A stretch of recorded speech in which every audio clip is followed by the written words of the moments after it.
On today's episode of Watch JR Go, it's time. We're gonna get back on the R8.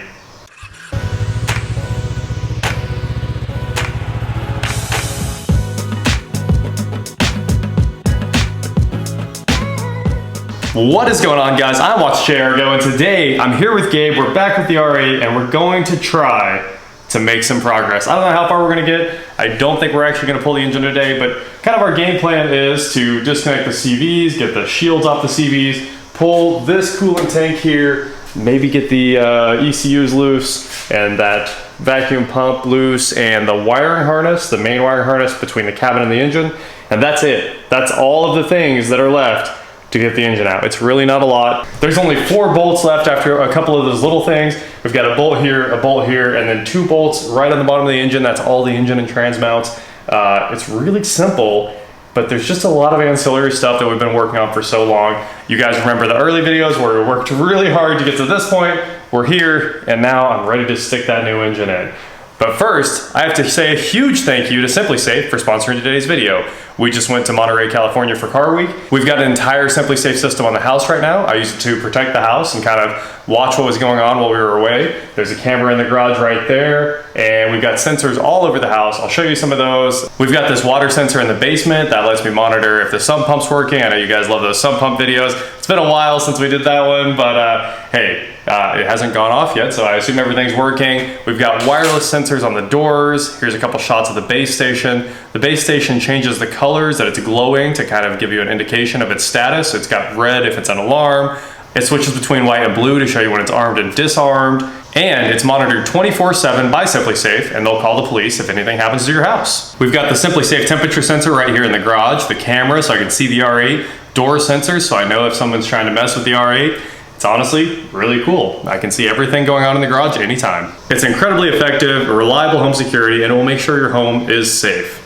I use it to protect the R8. I'm sure you want to use it to protect whatever precious things are in your house. It's easy, intuitive to use. All of the setup was done with no tools. I actually just used the double-sided tape on the sensors to adhere them to doors, entry points, set up the motion sensors, all very easy, and it's only 50 cents a day for monitoring. If you want an easy-to-use security system for your house, head over to SimpliSafe.com/WatchJRGo right now and you know, support them. They support us, and they also support everything that's going into this R8 build. Let's get into it. Here we've got our triple squares on our extension.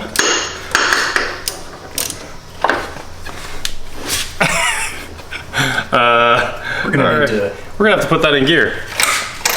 There we go. That should change things. Or maybe not. I don't see why it would be able to turn if the transmission's in gear. Nope, moves freely. All right, well, let's come up with a new plan. Pull on that e-brake. Yep. Yeah, that did work. Oh, my ratchet skipped. Yeah. It's coming loose. Woo. I thought I was bending something. I was like, man, what am I breaking right now? It is time, you know, we're on the tractor engine, we're on the R8. Yeah. We're gonna get the tracker done. We're just gonna finish up all these little things. I mean, everything like works right now except for this and the tractor. Wow, that's tight. Yeah, we're gonna knock it all out. Got it. You got it. All right, back off the brakes if you would. Sure.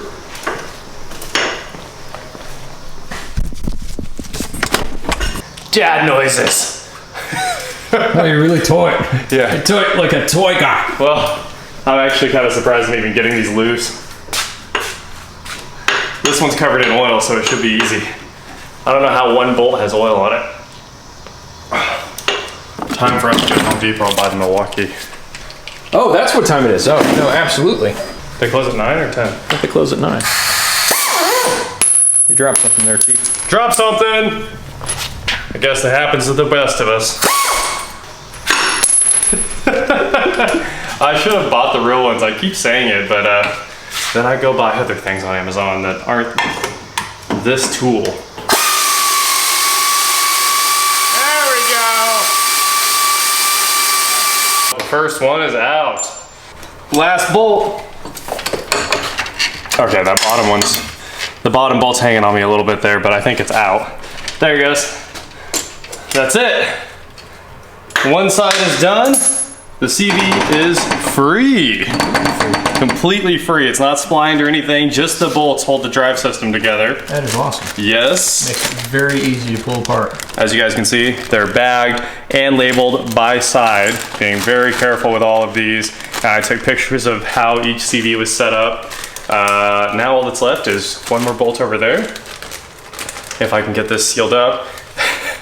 Come on. All right, there we go. Let's put these in the box of bolts and pull that one apart. And then we've got to do the front drive shafts. We've got to crawl underneath and do the same thing again for, there's a prop shaft that runs up to the front diff. Got to get that knocked out. And the driver's side is loose too. Done.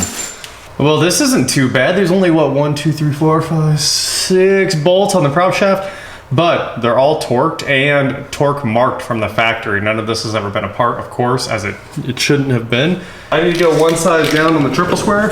One size down on triple. That is the one. Okay, so now the next issue is I need like a ratchet wrench, a 1/2-inch ratchet wrench. We got them. Gabe held the front wheels so that I could have some resistance. The prop shaft was locked up because the wheels, like all the brakes have stuck from sitting for so long. So he gave it a little bump, the wheels broke right loose. And then I was able to have him hold the wheel while turning these bolts. We got it all loose. And the prop shaft is out. After that, it's time to start figuring out how to get all the stuff off the top of the engine. All right, let's get this pump out of here.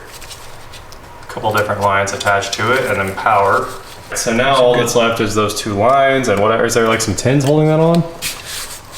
It's mounted to the frame in a couple spots. Yeah, there are two inset bolts here that are holding it, and those are Torx. And then fun. You got a couple of tins, it looks like. Quick disconnect is off the vacuum pump, and now there's only one bolt left. The pump is free, which made it easier to get to the bracket. We weren't going to take the pump off, but now we are. And there's a bolt there and a bolt there. This is our game plan to get the ECU loose. We hope it's going to work. It looks like there's tabs, but also it looks like there's tabs like way back there behind it. So we're trying to get this loose the easiest way possible. There we go. Does it work? Hey! That's how I saw Audi do it. So we lift up both of those ECUs, get the harnesses loose, flip them over on top of the engine, keep right on rocking. Now we gotta get this off here, get that ECU out of there. Ooh, what are those? These are going someplace else. Not quite sure. Interesting. The plot thickens. We're gonna have to take the side blades off. There's a little panel right there that you remove. You can see this one's been removed a few times because they had to wrap it. And there's a bolt right there. A little bit hard to see, looks like a T30 or something like that. I've got my dentist tool. We're gonna try to get underneath this guy and pry it out. So I got underneath it really easily. Got it started here.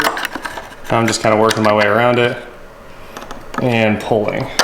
Didn't break any tabs, and I can get to the other Torx that's way back in there. The two bolts are out. This is how you remove your side blades. You just pull carefully. And luckily, all mine, well, there's no adhesive on there. It looks like it's just easy. There's those two grounds we needed to get off. There is a trick to this. Passenger side blade is loose, as you can see. We got a little wiggle right there. And then I think, yeah, then I think you just wiggle some more. And there's like a rubber boot back there, right? And so, oh, interesting. There went one of the bolts. And then, I think you can just pull this past. There we go. Okay, so then it says, have a second person handy to pop these bolts loose right here. So there's 4 bolts, 1, 2, 3, 4.